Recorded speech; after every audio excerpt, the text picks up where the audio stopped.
Now tuning in to Earbud Media. Audio for everyone.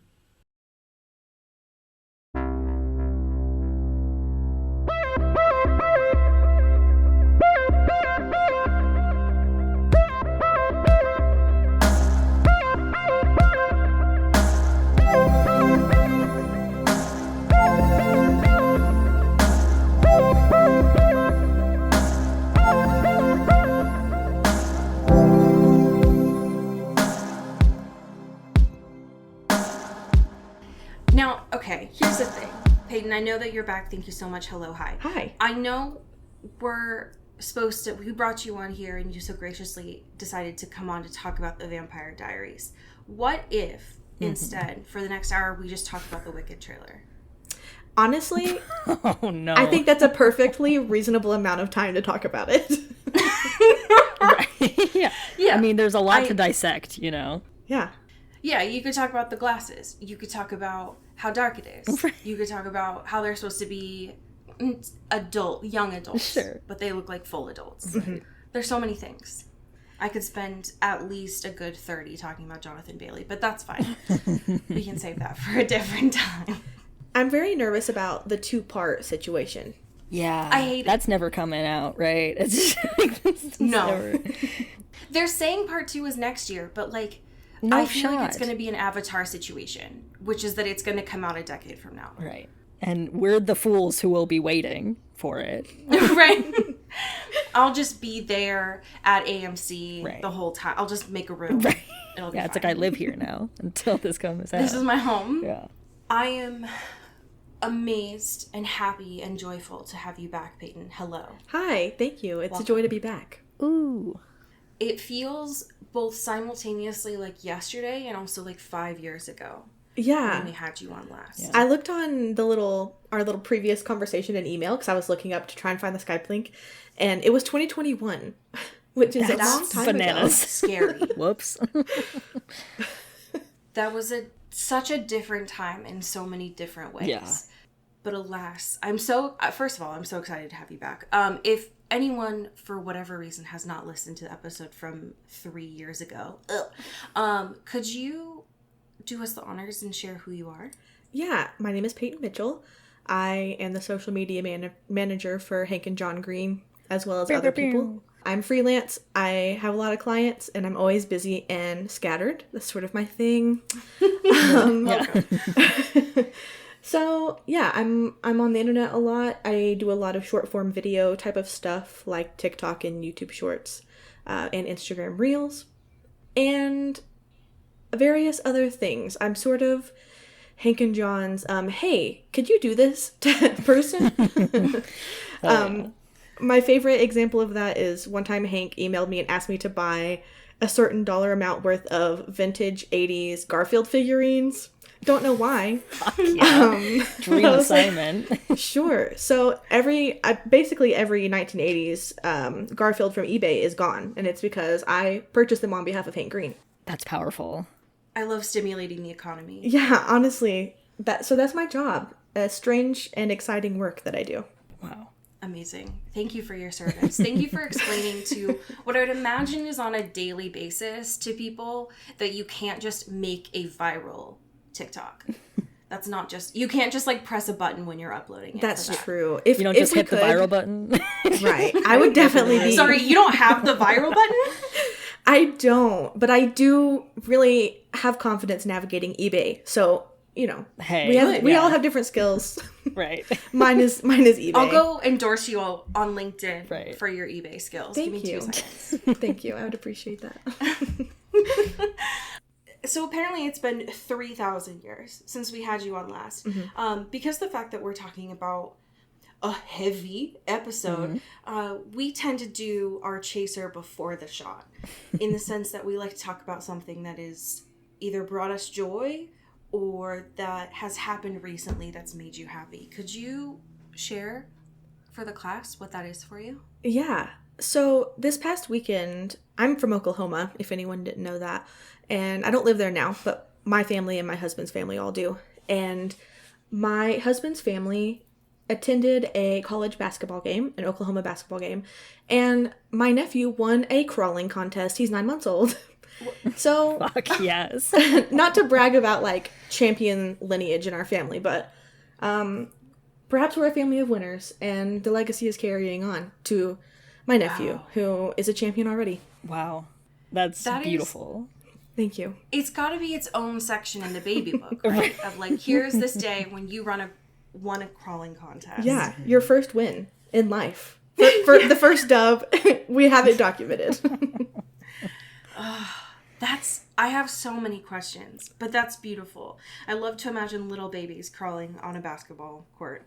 Yeah. They're shockingly fast until they stop. They would get, they would go, and then it was sort of a distracted stop and look around situation. Sure. Sure. But a lot of stimuli in the my nephew ended up pulling through at the end. He stopped and sat down for a while, but we all need breaks, and he still managed to pull out the win for the family. So we're happy about that. Wow.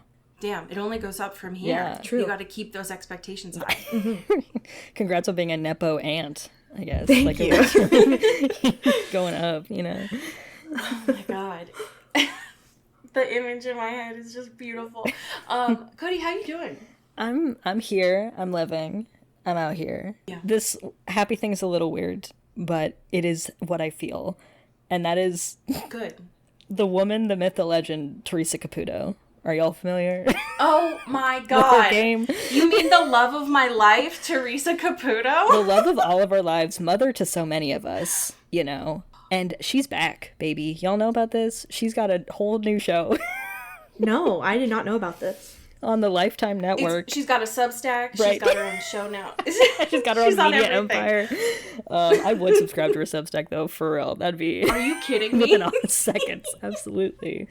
But she has a show called Raising Spirits. And it's just the same show, basically. But it's like, sometimes I'm also going on tour. So it's like kind of my also personal life, in addition to like these readings, which is also kind of how the show was originally. But it's just the same stuff. And it's beautiful. And I forgot like what a weird kinship connection I had with the Long Island Medium. Because like, I don't know what the juju is of the universe. Like, that's not my bag. That's not for me to say about what's going on, right? But I believe her, right? I see her say stuff and I'm like, yep, got it. If there's anyone whose hair holds secrets, it's Theresa Caputo. Absolutely. Yeah. You said she's like traveling, touring, or is she? Yeah, is it she not? had like I don't know if she is currently, but I guess that's a big part of her like business now. Is like she does these like, not like arena shows, but like, shows across the country or whatever, and like picking people out, being like, I feel something.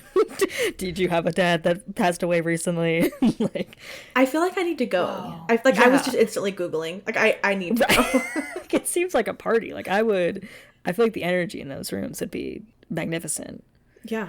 Because I know, even without Googling, that like Theresa Caputo is one of those acts that goes to like casinos. Sure. It's not yeah. It's not a football stadium. It's not even an arena. It's like, Right. who's the entertainment at the casino this week? Oh, of course, it's Theresa Caputo. Right. Okay, hear me out. Theresa Caputo in the Sphere residency. Fuck me. Are you kidding me? Oh my gosh, Spirits in the Sphere. It's Right. like, oh my gosh, already the a cursed, visuals could be like, beautiful. venue. That venue's only been there for a couple months. It is deeply haunted, right? Already. Yeah. There's It's a lot haunted to by the work on spirit here. of you two. Right, exactly. It's like Bono and the Edge have been trapped here for 60 days and they can't leave. The Sphere is the scariest thing that I've ever seen in my life. Yeah. But I'm thinking, like, if there was ever... This is true both for when I was a kid and now as an adult who pays bills. If there was a opening act and main stage that would send me into, like, my Apple Watch would be like, you need to chill out because your heart rate's freaking the fuck out. It would be Joey Chestnut and Theresa Caputo. Can you imagine them That's a doing, wild like, double billing. nationwide tour? Yeah. Just think about it. It would change lives, I think, actually. Yeah.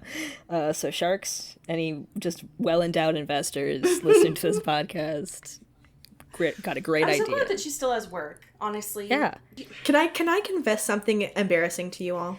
absolutely. This is the only space you can do it. It's only safe here. Okay, perfect.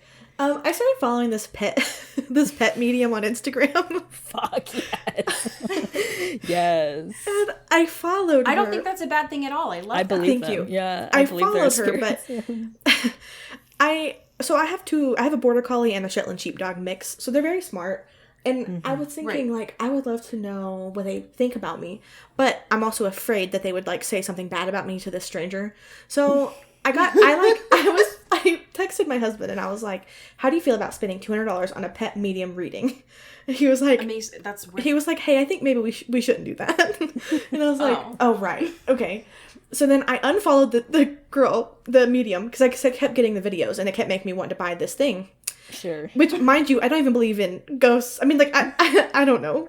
So I unfollow her, but then a few weeks later, she follows me on Instagram. No. I swear, I have never been more afraid and impressed of someone in my life. She knows something. I was like, my dogs are confessing it. Like, my dogs heard this conversation that I wanted to get this reading, and they were like, girl, our mom is really gullible. Like, you gotta follow her on Instagram. It's an easy sale. Just lock it in. You know? I wonder if it's the same pet medium that I follow on TikTok, because I have also thought about buying a reading for my 2 cats, but I know that they would just eat me alive. I know, it's so scary. How are you doing, Allie? I'm alive. I am persisting nonetheless. Congratulations. And also I'm sorry. Oh, nevertheless, you know. I have a really also an oddball thing to bring to the space, but it is my truth and it's just how I feel. Sure. So my happy thing is not just this TikTok account, but specifically this video from Josh Plays Drums. Okay.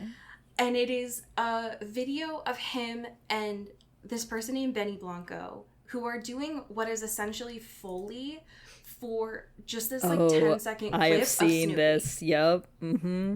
This is a good video. And I think Foley work to me is the same as magic, where it's like, I don't understand it. I don't know what's happening. Right. But I love being able to see the process. And they're so good at it that it's really fucking with my brain. But I keep watching it and I love it so much. Yeah, I don't know how. It's such like a mesmerizing. How in your brain? Like, how did you get the exact like tonality of every like skip and slab of something? Like, it's beautiful. There's a part where one of them mimics the sound of you like scooping ice cream. And if someone came up to me and was like, you have 10 seconds to make this sound, or I'm going to steal all your money, I wouldn't even know what the first, like, how do you mimic that sound? Right. It's like, it's over. It's done. There you go. But it's very beautiful. And so I thank them for the entertainment they gave me. And also it's Snoopy. So hey, amazing. Always relevant in this home. Yes. Always. It is a Snoopy safe space here. I'm very excited about this, Payton, not just for the episode that you chose, but also because last time that you were here, we talked about your Twilight backstory, and I would love to know what your Vampire Diaries backstory is. So I honestly, this has been such an ongoing thing in my life, like rewatching the Vampire Diaries every few years, that I truly don't remember when the first time I watched was. But long enough ago that I don't remember. I would assume high school. I don't know when the first season came out, but I would assume I watched it after it had been out, because I think I vividly remember my friends watching it and putting me onto it after the first season was over. So I think I came in at like season 2. But it's sort of like Twilight in that I'm rooting for everyone and also no one in this show. Yes. And I think that's beautiful. And when you're me as a teenager, there's all these hot people in this show, and it's vampires. Sure. Right. So, and it's like iconic 2009 music. Yup. The fashion, the flare jeans. Yeah, it's definitely iconic media of my youth, and I'm probably worse for it, but that's okay. Hey, you know. Listen, this is a no judgment zone, so you're good. Right. It's definitely one of my fall like rewatch shows. Like when it gets cold outside, Vampire Diaries, it's coming on. Yeah. That makes sense. I think a lot of the episodes that we've seen thus far have been very fall coded, so that aligns. Yeah, it's a very CW trope of just like fall vibes. Yes, you know. Yeah, everyone's wearing like a fitted Henley That's the vibe. Exactly. Yeah.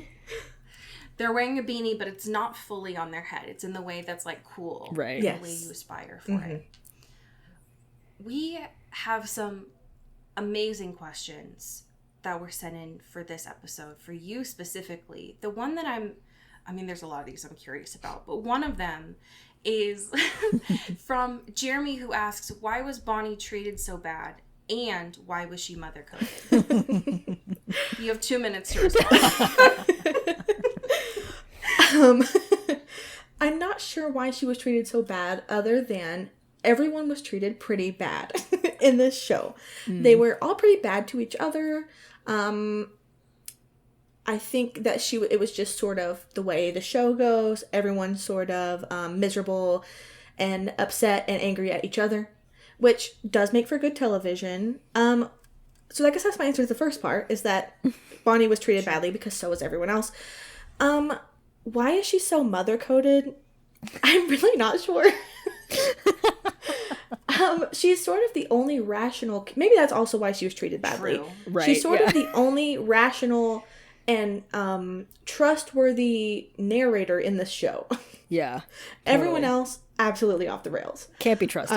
For anything. No. I would trust Bonnie if she said something happened. The rest of them... Oh my god, yes. Absolutely not. The rest are unreliable narrators. Absolutely. 100%. They're somewhere else entirely.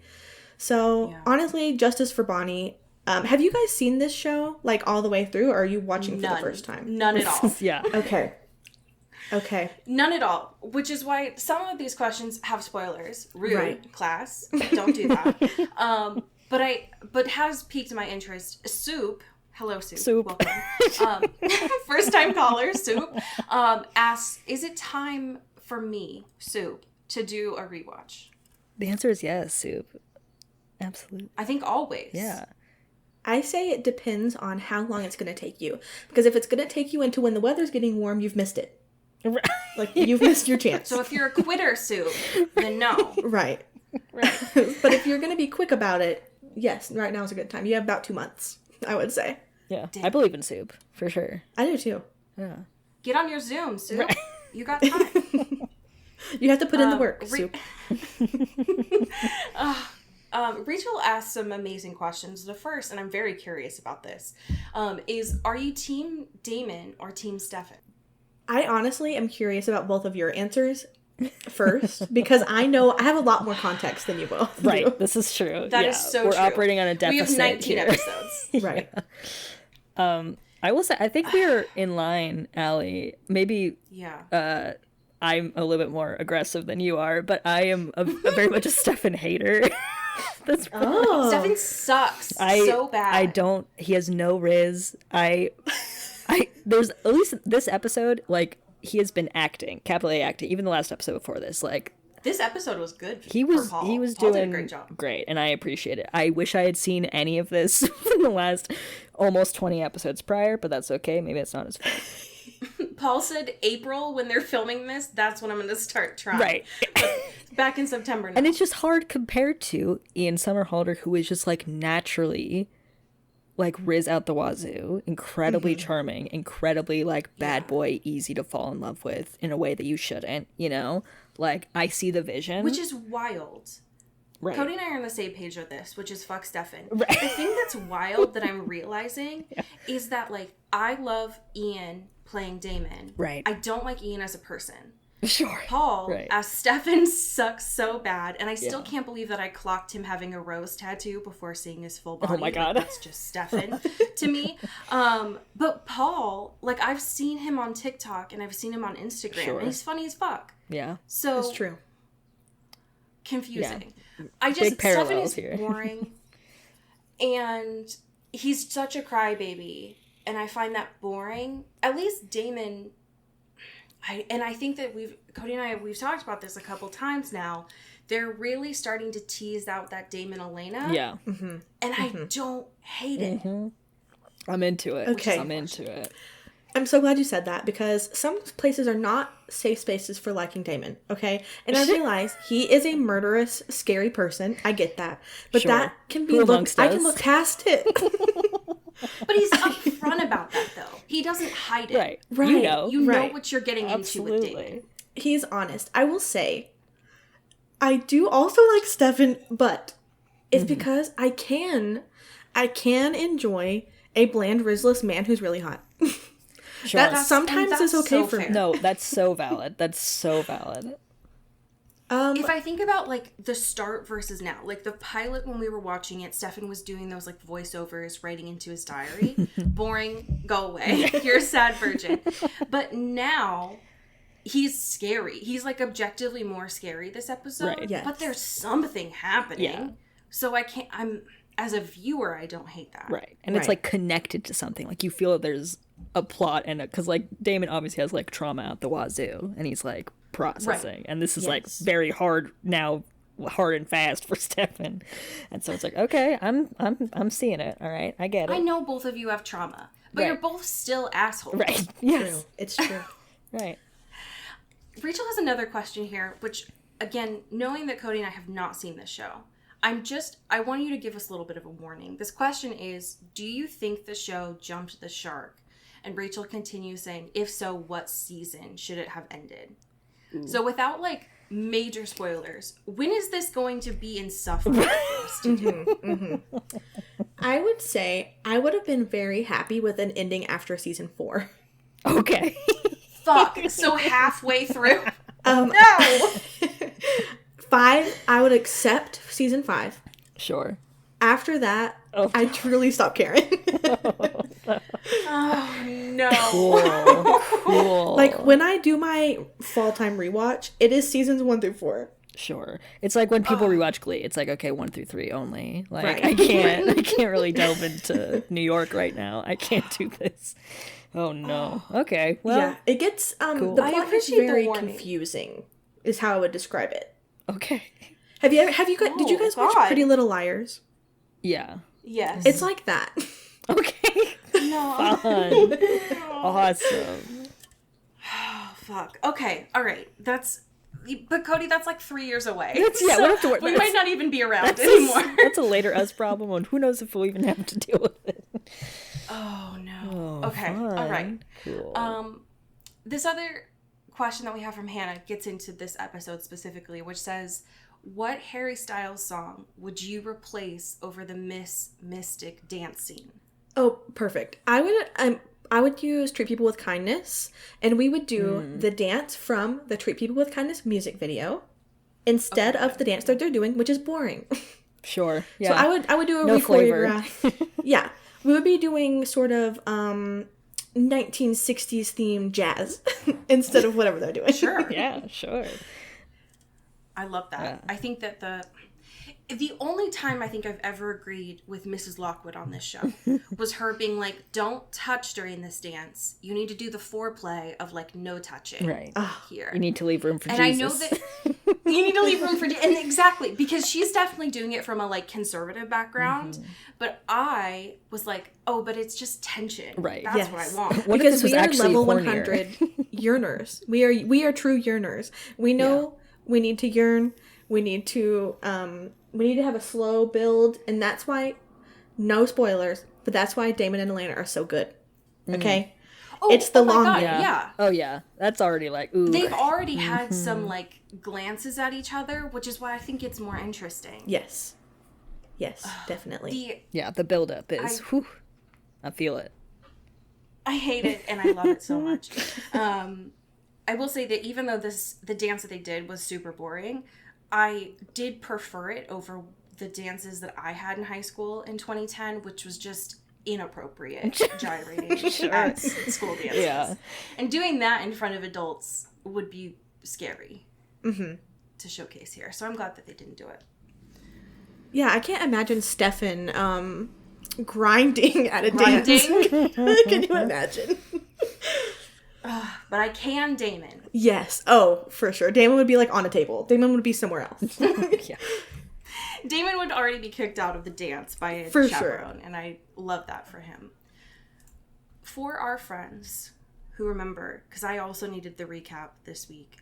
Last week, Stefan was an absolute menace, and he continues this. but he specifically left Elena at their, like, fancy pre-Founders Day thing. And also John is here, who I completely forgot about until the recap. Welcome back, John. Forgettable Welcome character back, for sure. John. You suck so bad.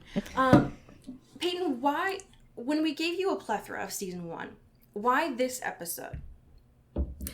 Because when Elena's in the blue dress and Damon is at the end of the stairs, I'm absolutely rattling on the bars of my enclosure, like barking, screaming. It's so important. And you're to me. right for that. Absolutely. Yeah, so that was entirely the only reason. Is literally that scene and the dance with the hands almost touching. That's it. That's all I needed. The rest of the episode truly does not exist. And you're right for that. I'm so grateful that, one, we got to see Elena outside of her enclosure. By that I mean they curled her straight hair. Right. But they made the right decision of putting her in, like, a cool jewel tone blue. Yes. And it looks so good. Yes. And some would I'm say very grateful. Some would say it was meant to be with matching I almost called them Ian. Damon's eyes. I mean, was it foreshadowing? Yes. Yeah. Who's to say? Oof. If we could just have that, like, 6 minutes of the episode, this would be a banger. I'd love it so much. I bet it did amazing things for the, like, Manip community. Mm-hmm. Oh my god, yeah. The rest of this, though, was rough, to say the least. Cody, do you think, has it been 5 or 6 episodes that we've been yelling about this? But we did finally get Bonnie back. We've confirmed that she's alive. We don't have to file a missing persons report anymore. She's back in the building. I'm very happy for that. Of healing with grief, right. She comes back with bangs. Yeah, she's got a cool new do. She looks great.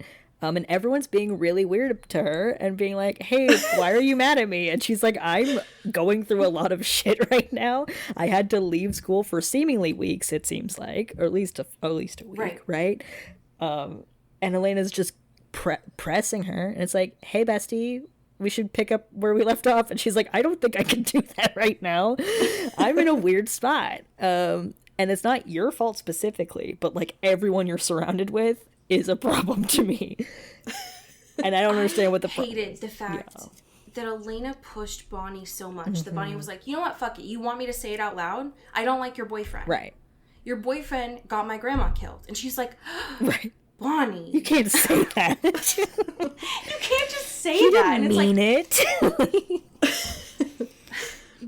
My boyfriend, known ripper, beheader of people. How could you say he killed your grandma? Right. How could you? And that the spell didn't work. Why did you text me that? I didn't need to know that. Yeah, it's like, I got it. I don't need to know extra trauma that my grandmother died for nothing. Thank you. Like, jeez. And seemingly her and Caroline have been talking every day. Yeah, they're still while like Bonnie's been gone. besties, and Elena's just dropping in like, hey, remember me? We're friends. I care about you for sure. Just checking in. She's like, Jesus Christ, Elena. Can't you tell that I'm avoiding eye contact with you because your boyfriend is weird and I'm getting weird vibes from him? And she has no clue. No. I took notes for this episode. I did a rewatch earlier today, and I just started it with Stefan Odd Bloodbender, because he absolutely is. That's sort of his whole thing this episode. It's rough. He is not with us. He is not present in the room. No, and at least last episode at the party when he was like, oh, I'm going to turn on Katy Perry and start dancing with random women. Right. He was like embarrassing still, but he was funny. This episode, it's bad. He's embarrassing and fucked up. Yeah. And that's... You've crossed a line. Yeah. If we're at the point where we're stealing from a blood bank, and a hospital, that's maybe not. Maybe we need to reevaluate here, right? About our problems, about our addictions here, sir. I wrote down a quote so clearly about that of like, we're gonna make this an alcoholism allegory. And it's like, okay, we got it. Thank you. I wrote down a quote. So this is kind of jumping forward, but it's definitely about his blood problem. is whenever he is, for so long in the episode, it just cuts to him battling with his mind in the parking lot by this red Volkswagen Beetle, and there's this girl there. Literally. My favorite part of this episode was... He does transformative things in this scene. It is bananas. He Paul said... went off. He said, I'm sorry, this is a quote. I wrote this down so I would remember. He said, sorry, I'm a little bit on edge. This was like quietly and kind of to himself. I'm a little bit on edge. I've been drinking the human stuff. I feel so bad for Amber in this episode because Homegirl had a panic attack upstairs. Absolutely. Went down to get some fresh air, and then Stefan's like, fuck your panic attack. I'm gonna just start rambling to you, a stranger, in the parking lot, and then also try to kill you. Right. And he said, why aren't you scared of me? And she said, you told me not to be. I don't know what to feel anymore. I will say, though, in that moment, when she says that, Amber looked aggressively into it. Yeah. Like Bella Vampire into it. Oh, yeah. Mm-hmm. So something about that, I was like, oh, maybe they're going to explore this a little bit more. And then he was like, no, I want you to be scared so I can chase you and hunt you. Right. Stefan! They sort of set it up as if he's trying to be good, like, get away from me. But no. Where he's like, actually, it wasn't really turning me on you. anymore. I gotta actually have the chase here to really feel it. It felt like the human equivalent of Stefan having like one slice of pizza left. You put it in the fridge and he's like, I'm gonna have this for lunch tomorrow. Cue like 45 minutes later, he's like, you know what, fuck it. Right. That's not enough for lunch anyway. I'm gonna throw that slice of pizza across the room and go get it. I'm gonna set that piece of pizza on a motorized car and chase it through the woods. I'm gonna make a saw trap for my pizza so I can really feel like it's worth it. God, he really is Jigsaw this episode. He is. That's awful. Oh, he looks so scary when they find him with Amber, and there's like strings of spit and blood. Oh gosh, it's so gross. Like every time that Allie from pulls... Elena having the ick to being fucked up. Yeah. Yeah, it was so bad. And like this picture specifically, Allie loves to bring this specific picture up of him where he looks so fucked up. And now knowing the context of that one, because I pull these photos from IMDb, but I don't know the show. Like, I don't know what it's referencing. So to know that specific part where he's like trying to poke his eye out is when he's having a panic attack in the parking lot is so much better. So many layers. Paul loved that scene. He went and acted that like rent was due, and I appreciate it so much. Absolutely. He really did. I can only hope that he was having as much fun as it came across, because bless him. I will say, I fully expected by this episode that he was going to start killing people. Yeah. So I do think that the blood bank, while not great, because he could have done rich, like, compulsion things to do it legally, is not... It took him longer to get to humans, is what I'll say. Right. Which is surprising. Right. Yeah. But the deep freezer of them was a lot. Didn't like it. I appreciated Damon saying, like, catching him in the deep freeze and being like, oh, you're a thief and a liar. Like, that was so sassy of him to say. They have, the chemistry between them is honestly fucked up. Like, I should not love it as much as I proud. do. Yeah, because he's just like, well. Because, like, Damon knows, right, this whole time, being like, gosh, you are so not slick. Like, you are very much like a baby fawn trying to get your legs right now. And, like, not really knowing what's happening to you right now. And, like, I've known you for 200 years. So, like, I kind of know what your vibe is like generally. And this is not it. Yeah. You're usually not, like, gray and worried and rambling to yourself. Yeah, you don't look like you're decomposing all the time. Like, there's a different energy about you. And Stefan's totally like, no, I'm good. I'm off that sweet stuff for sure. I'm so good. I'm back to my squirrels and everything. I'm so good right now. My squirrels! It is... There are, like, at least 2 times in this episode where Stefan straight up says, I'm fine! And he says it in that, like, yelling voice and not calm. Which is the harbinger of a fine person, always. I love it so much. I'm very grateful that Damon clocked it immediately, because this episode would have been boring if he didn't know, but also not aligned to Damon. Because, and this is the thing, I guess now that we have an expert, I can ask this, Payton. So... Cody and I have been really confused by the fact that these two don't really have, like, vampire TM powers. Like, they can hear far away, but not really. Do you think that they can, like, smell people's vape? Like, do you think that's how Damon clocked Stefan? He's like, you don't smell like squirrel. You smell like the inside of a CVS when you do blood donations. Yeah, I mean, honestly, the show is pretty inconsistent, which probably doesn't surprise you with, like, Oh, what their really? abilities are. I would say Damon has seen Stefan sort of fall into madness and become the Ripper enough times that he can, like, I don't think the smell is necessary. I think the madman ramblings and stuff, that was it. The sea shanties, the It's monologues. like you're telling yourself, you're like talking about the human stuff, and you're like chasing people. You're doing some weird stuff. You're lurking. You choked your teacher on campus, Stefan. I don't think you're fine. Right. You're aggressive and also lurking around in a way that you don't usually do. Yeah. But I think they probably have some level of can smell. I mean, I would assume he could smell it. At least he would smell like a hospital disinfectant on him. Right. But who's to say? They're very for being a show about vampires, they don't talk a lot about being vampires. No. It's very odd. It is tough to figure out some of the lore, because there have been many episodes thus far where them having any sense of, like, spidey senses would have negated an episode completely. Like, yes. things just wouldn't have happened. But these two are just fully unaware of the world around them. Right. Mm-hmm.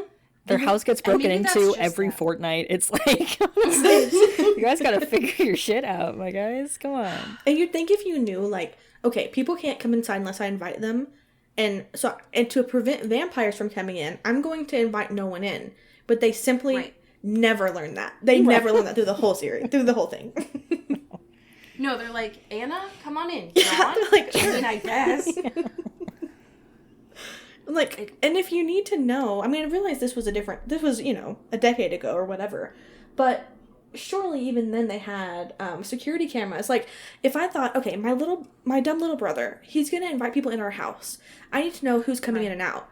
I could set up a camera. I mean, it wasn't 1920.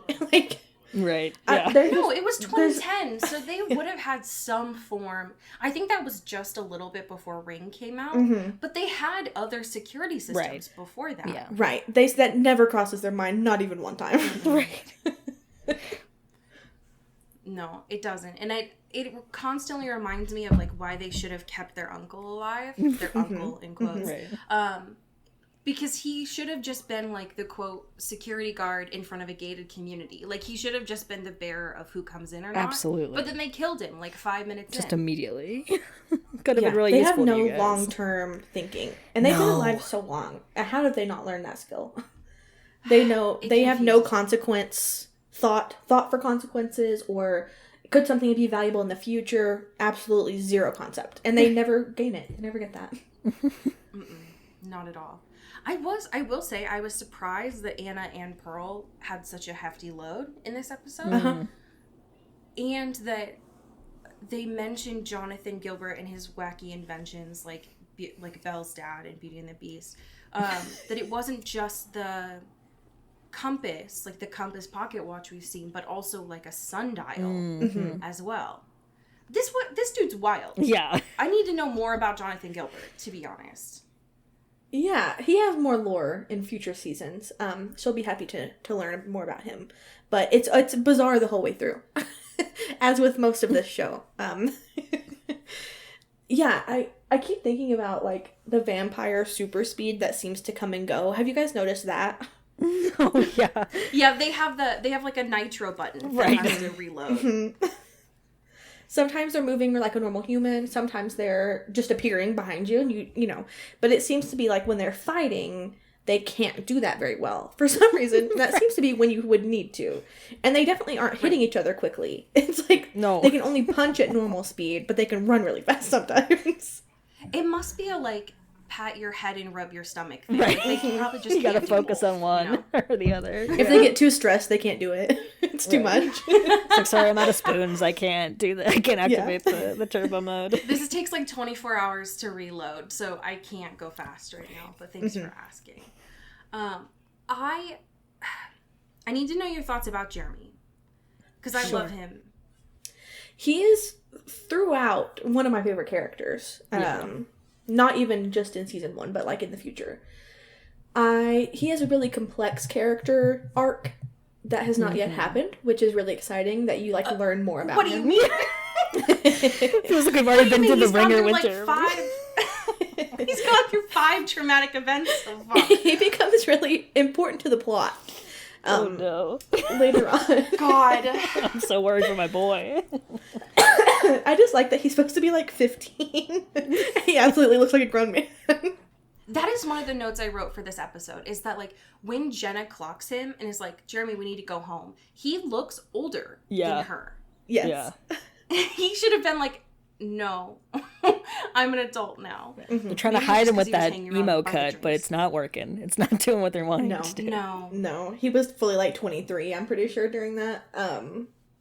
Yeah, he's an interesting one. He was sort of my main crush on the show when I was younger. Sure. And then that definitely evolved into Ian, or Damon, being my main crush. But, yeah. He definitely does not look like a high school student. No, not at all. Which I think, like, I give CW credit for that, right? Like, sometimes it just doesn't work. But then Amber, and I think her cousin, who were also in the pageant, they looked like CW appropriate high schoolers. Yeah. Mm-hmm. Maybe it was also the salmon dress, which for me just, like, really screams 2010. But it felt like they looked like high schoolers. Mm-hmm. And then there's Jeremy. Right. So not great. Jeremy, like, 2 normal students wide of muscle. Yeah, he's not really. How do you do, fellow kids? I was surprised. I mean, the only real person that we didn't get this episode was Matt, and surprisingly Tyler. Yeah. I don't know where those 2 were. But does Caroline become friends with Elena at some point, like for real, or are they always competing? So I don't want to spoil, but I did see some moment of friendship in this episode that I wrote down. Like, true friendship was she desperately wanted Elena to not compete because she wanted to be Miss Mystic so badly. And then when Elena was really going to actually leave, she was like, no, your mom wanted you to do this. You have to do it. Yeah. And that was giving friend. And I appreciated that. And I think deep down, Caroline does. Caroline was like, I don't want to win on a technicality. I want to beat you for real. Mm-hmm. And she did. So congrats. Yeah. Caroline is sort of the Sharpay of the Vampire Diaries universe. I was literally thinking that exact thing when I was watching this. Because, like, it's so funny compared to Elena. Because she's like, oh my god, I don't even want to be here. Like, I just want to be here for my mom. But even that, I'm, like, not super thrilled about this. And, like, I even forgot this was happening. Yeah. I don't want to do that. Meanwhile, Caroline's bussing her fucking ass out here, trying to be #1 queen of Mystic Falls. Trying to do all the things and being like, I know I'm just gonna lose to you anyway, bitch. Like, because you just stumble in here and you're perfect and everyone loves you because your parents died and all these other things. But I'm here putting in the work. She did give a lot of Sharpay. Right. This episode of like, I'm in 16 clubs and also here is me juggling and doing backflips. Right.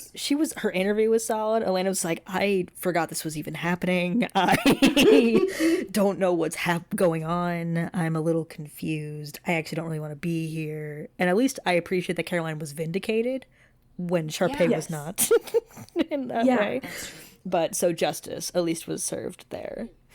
Yes, I'm very glad she won. And Elena didn't win just by being, like, charming and goofy. Like, that just doesn't work. This is a competitive situation. Right, get your head in the game, Elena. Come on. I do want to know what the rubric was, because we don't see any sort of, like, talent show. Sure. It's just how well can you do this dance that we practice. How slow and far away can you do this sexy dance? But I do love it. The note that I wrote down about the titular moment that you mentioned, the staircase moment, I said that it looked like backwards Twilight, or not backwards Twilight, backwards Titanic. Oh my god. And that, there's something about the, like, cascading down the stairs, or in Titanic, it's coming up the stairs.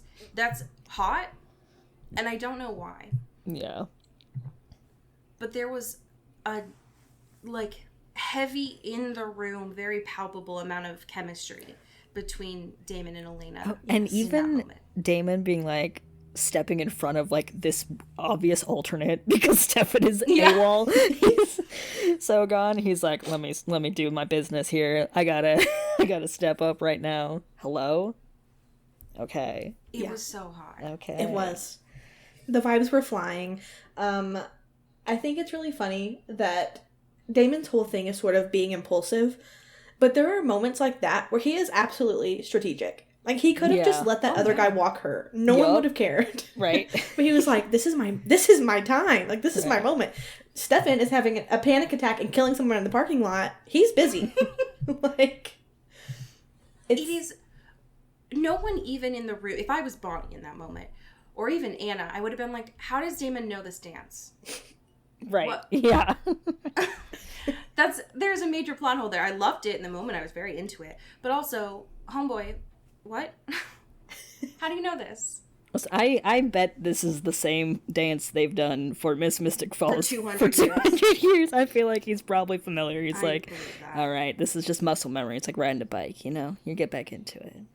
It was to see not only Elena's dress, but Damon's eyes in like proper sunlight, which we so rarely get for a CW show, it changed my life. It would have wrecked me if I was a teenager. Yeah. But I'm immensely grateful. Same. And it's just so funny because Stefan is such a boring... I feel like Elena is boring and exciting things happen to her. Yes. But Damon is exciting. Yes. Yes. Yeah, fundamentally. Mm-hmm. Mm-hmm. And scary, but also exciting. And I think that's why when I continue to think back to the time where she almost died in that car wreck and Damon was like, let's go to Georgia.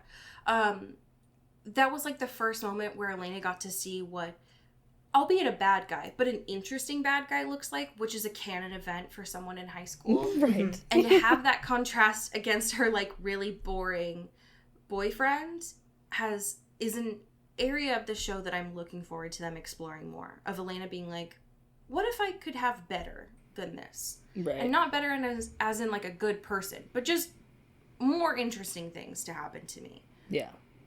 Well, that's like, Stefan also isn't a good person. Like, No. first of all, he goes on these tirades and just kills everybody.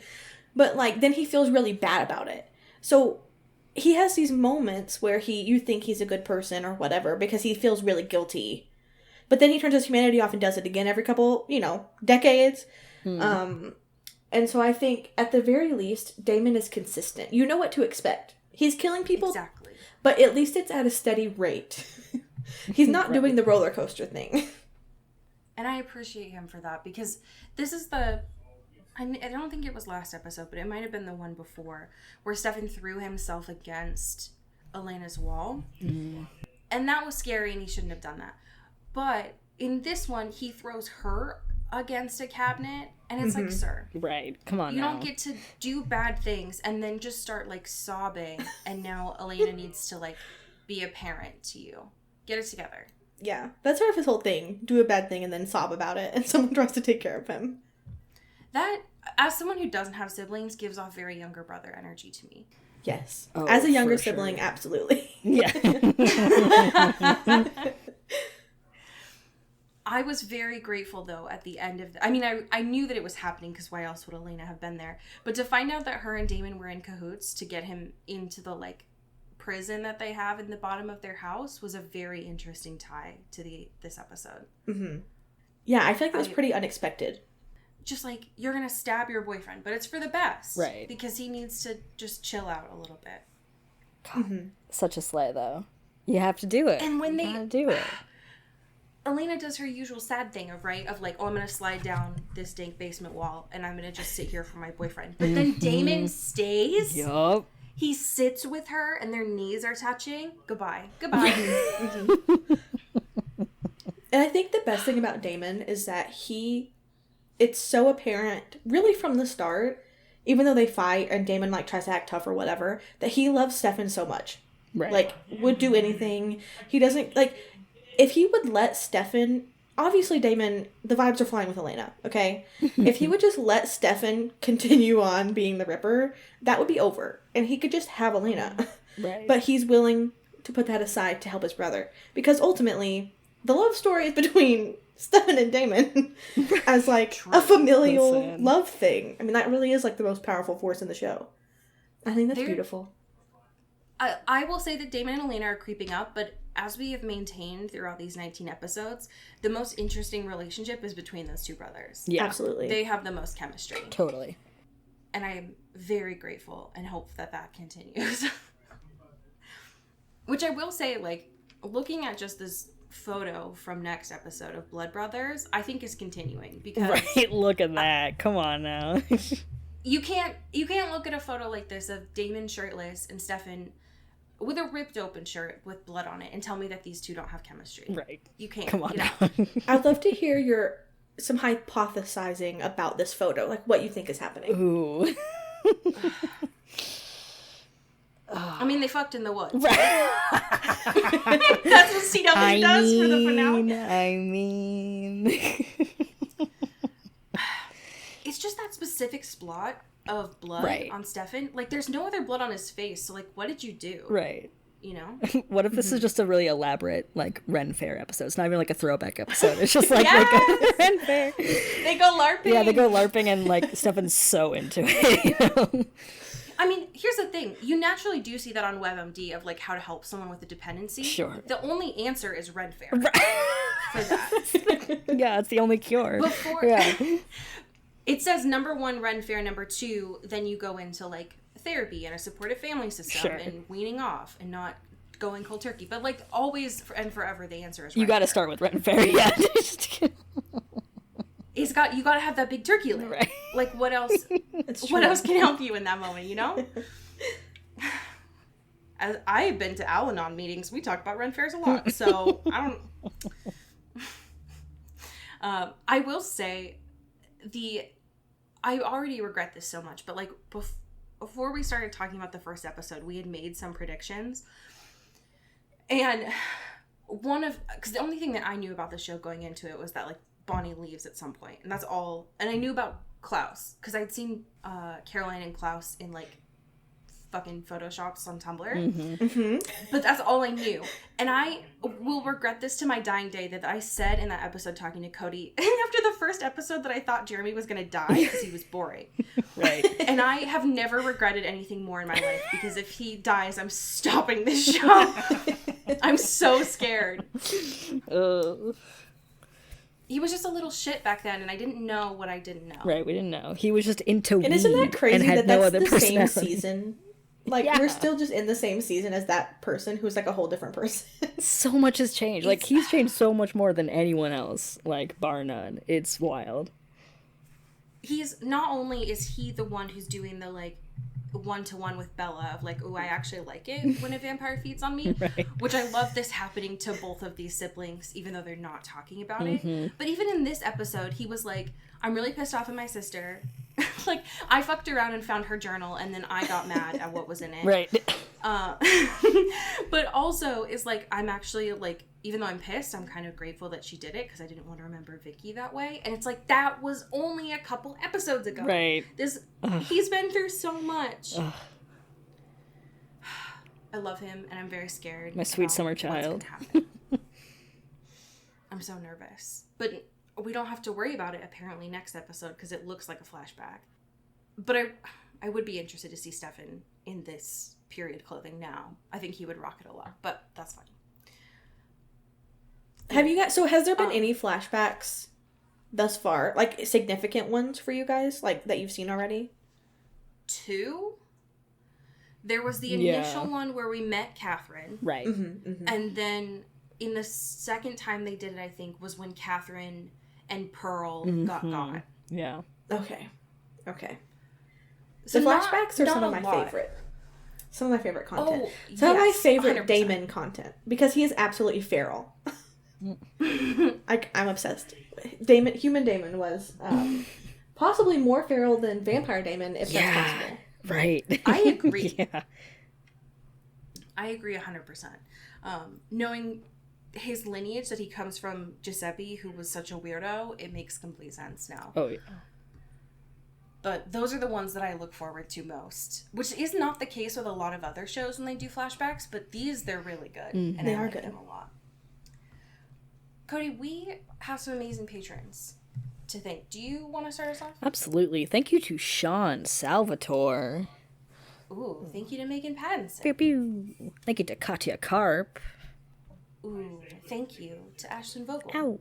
Thank you to Maddie Facinelli. Ooh, thank you to Genevieve Morgan. Ooh. Thank you to Danielle Burke. Ooh, thank you to Sophia Salinger. Ow. Thank you to Dan Zaklos. And last but certainly not least, thank you to Emily Ozera. Pew, pew, pew, pew. Woohoo! Peyton, I'm very excited to know what fanfiction that you have brought this time. You should be afraid. Oh, no. Okay. All right. I hope this has not been presented in this podcast, because there's a possibility. Didn't hear it if it happened, so please stop me if this has been read on the pod. But just to instill a bit of fear into you, I did find this on Tumblr.